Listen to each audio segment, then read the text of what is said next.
السلام علیکم ورحمۃ اللہ وبرکاتہ۔ نحمدہ و نصلی علی رسولہ الکریم، اما بعد، فاعوذ باللہ من الشیطان الرجیم، بسم اللہ الرحمن الرحیم۔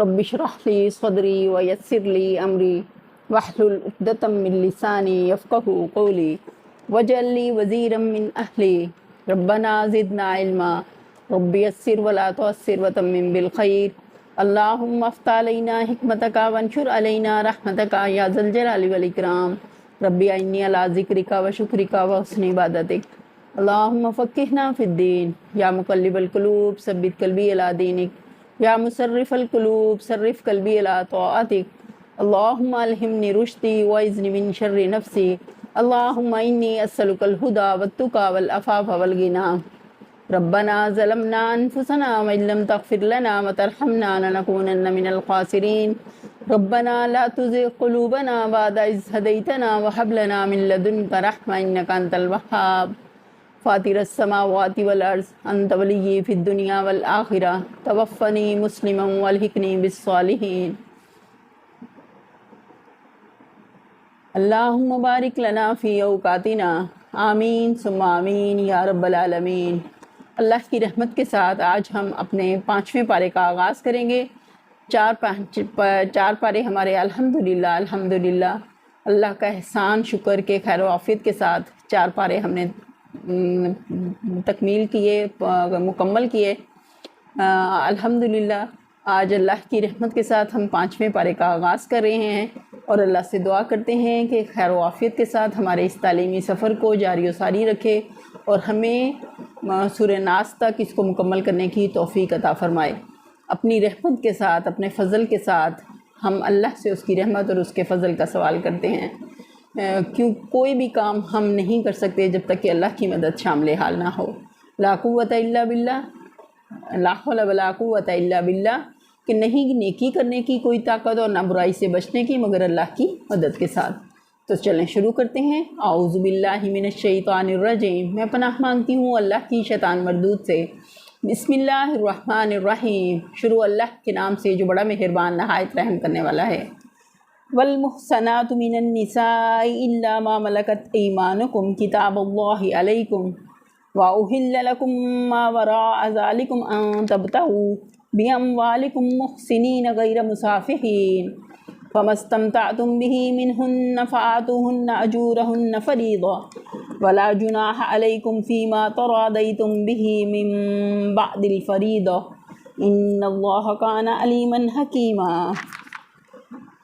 اور وہ عورتیں بھی تم پر حرام ہیں جو کسی دوسرے کے نکاح میں ہوں، محسنات، البتہ ایسی عورتیں اس سے مستثنی ہیں جو جنگ میں تمہارے ہاتھ آئیں۔ یہ اللہ کا قانون ہے جس کی پابندی تم پر لازم کر دی گئی۔ ان کے ماسوا جتنی عورتیں ہیں انہیں اپنے اموال کے ذریعے سے حاصل کرنا تمہارے لیے حلال کر دیا گیا، بشرطے کہ حصار نکاح میں ان کو محفوظ کرو، نہ کہ آزاد شہوت رانی کرنے لگو۔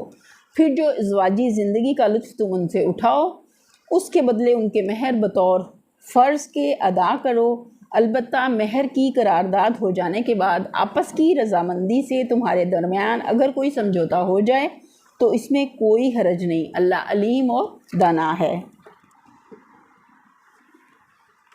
لونڈیوں کے بارے میں کیا حکم ہے اس کی تفصیل دیکھ لیتے ہیں۔ یعنی جو عورتیں جنگ میں پکڑی ہوئی آئیں اور ان کے کافر شوہر دارالحرب میں موجود ہوں وہ حرام نہیں ہیں، کیونکہ دارالحرب سے دارالاسلام میں آنے کے بعد ان کے نکاح ٹوٹ گئے۔ ایسی عورتوں کے ساتھ نکاح بھی کیا جا سکتا ہے اور جس کی ملک یمین میں وہ ہوں وہ ان سے تمتع بھی کر سکتا ہے، یعنی فائدہ اٹھا سکتا ہے۔ البتہ فقہا کے درمیان اس امر میں اختلاف ہے کہ اگر میاں بیوی دونوں ایک ساتھ گرفتار ہوں تو ان کا کیا حکم ہے۔ امام ابو حنیفہ اور ان کے اصحاب کہتے ہیں کہ ان کا نکاح باقی رہے گا، اور امام مالک اور شافعی کا مسلک یہ ہے کہ ان کا نکاح بھی باقی نہ رہے گا۔ لونڈیوں سے فائدہ اٹھانے کے معاملے میں بہت سی غلط فہمیاں لوگوں کے ذہن میں ہیں، لہٰذا حسب ذیل مسائل کو اچھی طرح سے سمجھ لینا چاہیے۔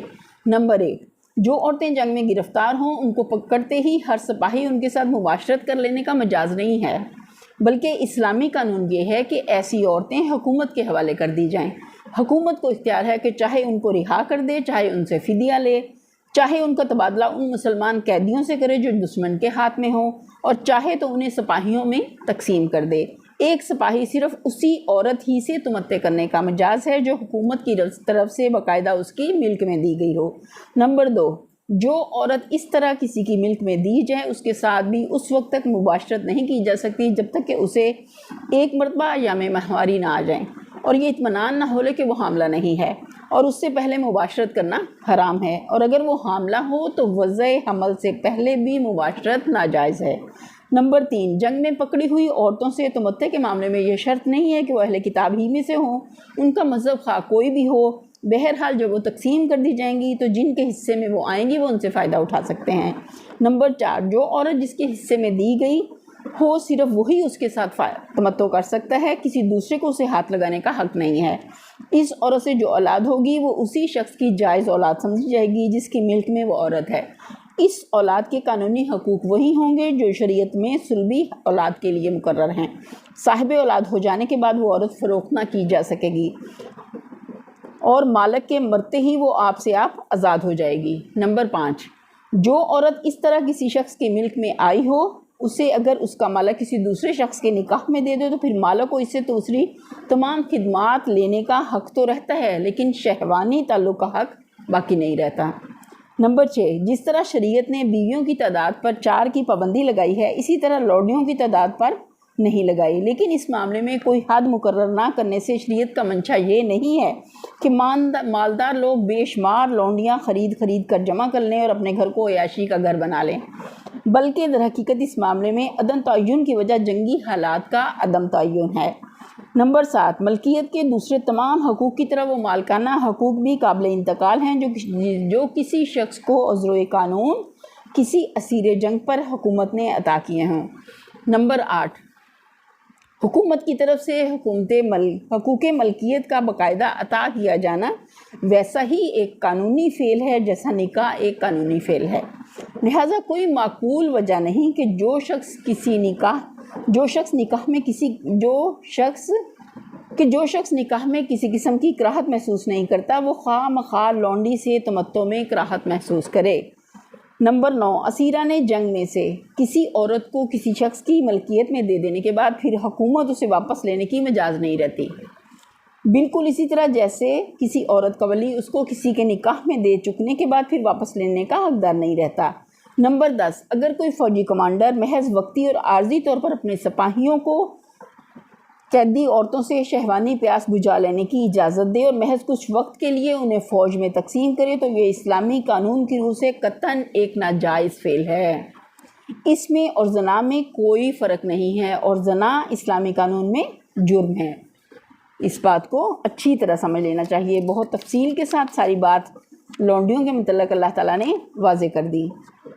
آگے دیکھتے ہیں، وَمَن لَّمْ يَسْتَطِعْ مِنكُمْ طَوْلًا أَن يَنكِحَ الْمُحْصَنَاتِ الْمُؤْمِنَاتِ فَمِمَّا مَلَكَتْ أَيْمَانُكُم مِّن فَتَيَاتِكُمُ الْمُؤْمِنَاتِ وَاللَّهُ أَعْلَمُ بِإِيمَانِكُم بَعْضُكُم مِّن بَعْضٍ فَانكِحُوهُنَّ بِإِذْنِ أَهْلِهِنَّ وَآتُوهُنَّ أُجُورَهُنَّ بِالْمَعْرُوفِ مُحْصَنَاتٍ غَيْرَ مُسَافِحَاتٍ وَلَا مُتَّخِذَاتِ أَخْدَانٍ فَإِذَا أُحْصِنَّ فَإِنْ أَتَيْنَ بِفَاحِشَةٍ فَعَلَيْهِنَّ نِصْفُ مَا عَلَى الْمُحْصَنَاتِ مِنَ الْعَذَابِ ذَلِكَ لِمَنْ خَشِيَ الْعَنَتَ مِنكُمْ وَأَن تَصْبِرُوا خَيْرٌ لَّكُمْ وَاللَّهُ غَفُورٌ رَّحِيمٌ۔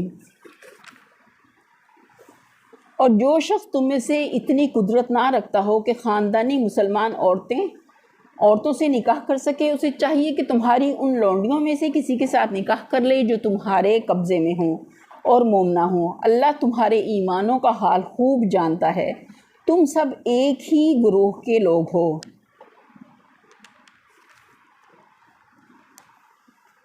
لہٰذا ان کے سرپرستوں کی اجازت سے ان کے ساتھ نکاح کر لو اور معروف طریقے سے ان کے مہر ادا کر دو تاکہ وہ سارے نکاح میں محفوظ ہو کر رہیں، آزاد شہوت رانی کرتی نہ پھریں اور نہ چوری چھپے آشنائیاں کریں۔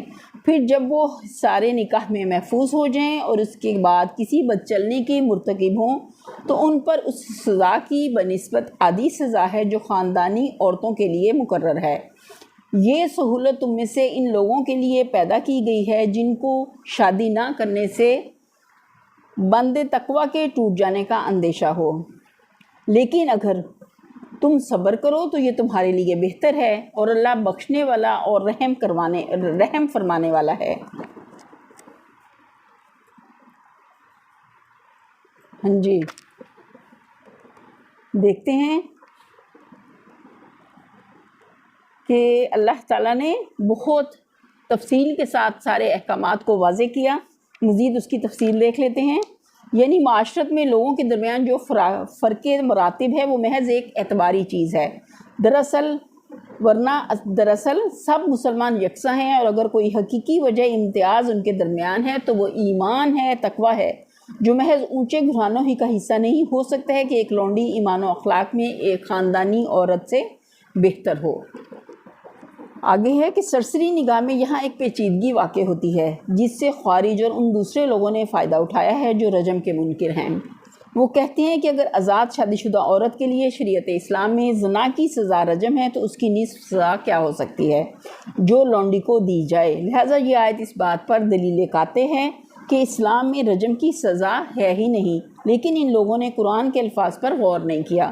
اس رکوع میں لفظ محصنات محفوظ عورتیں دو مختلف معنوں میں استعمال کیا گیا ہے۔ ایک شادی شدہ عورتیں جن کو شوہر کی حفاظت حاصل ہو، دوسرے خاندانی عورتیں جن کو خاندان کی حفاظت حاصل ہو اگرچہ وہ شادی شدہ نہ ہوں۔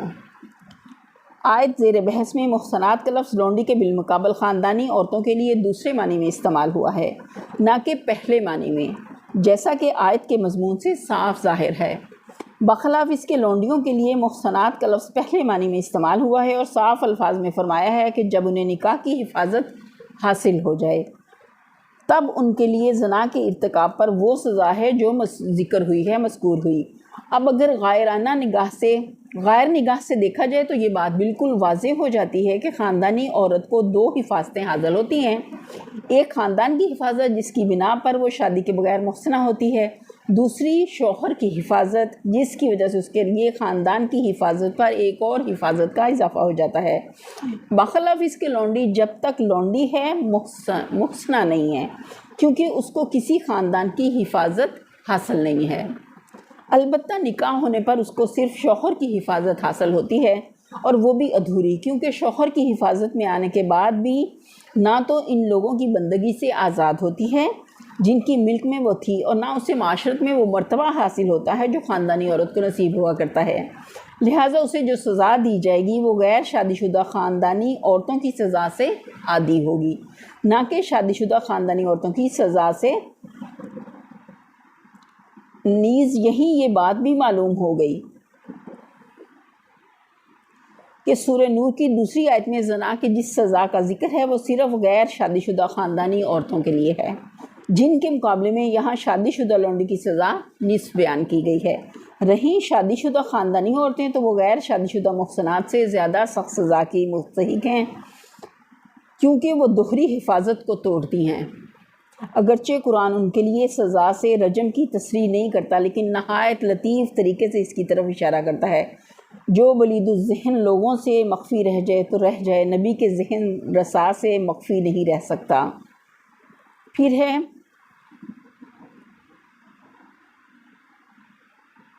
یعنی خاندانی عورت سے نکاح کرنے کی استطاعت نہ ہو تو کسی لونڈی سے اس کے مالکوں کی اجازت لے کر نکاح کرنے کی سہولت اللہ نے رکھی ہے۔ آگے دیکھتے ہیں،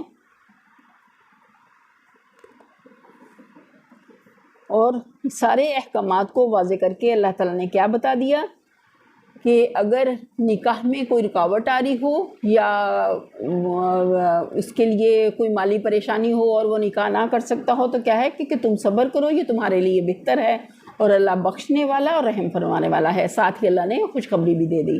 آگے دیکھتے ہیں، یرید اللہ لیبین لکم ویہدیکم سنن الذین من قبلکم ویتوب علیکم واللہ علیم حکیم۔ اللہ چاہتا ہے کہ تم پر ان طریقوں کو واضح کرے اور انہی طریقوں پر تمہیں چلائے جن کی پیروی تم سے پہلے گزرے ہوئے صلحاء کرتے تھے۔ وہ اپنی رحمت کے ساتھ تمہاری طرف متوجہ ہونے کا ارادہ رکھتا ہے، اور وہ علیم بھی ہے اور دانا بھی۔ سورہ کے آغاز میں یہاں تک جو ہدایات دی گئی ہیں، اس سورہ کے نزول سے پہلے سورہ بقرہ میں مسائل تمدن و معاشرت کے متعلق جو ہدایات دی جا چکی ہیں ان سب کی طرف بحیثیت مجموعی اشارہ کرتے ہوئے فرمایا جا رہا ہے کہ یہ معاشرت، اخلاق اور تمدن کے وہ قوانین ہیں جن پر قدیم زمانہ سے ہر دور کے انبیاء اور ان کے صالح پیرو عمل کرتے چلے آئے ہیں، اور یہ اللہ کی عنایت و مہربانی ہے، وہ تم کو جاہلیت کی حالت سے نکال کر صالحین کے طریقے زندگی کی طرف تمہاری رہنمائی کر رہا ہے۔ آگے دیکھتے ہیں،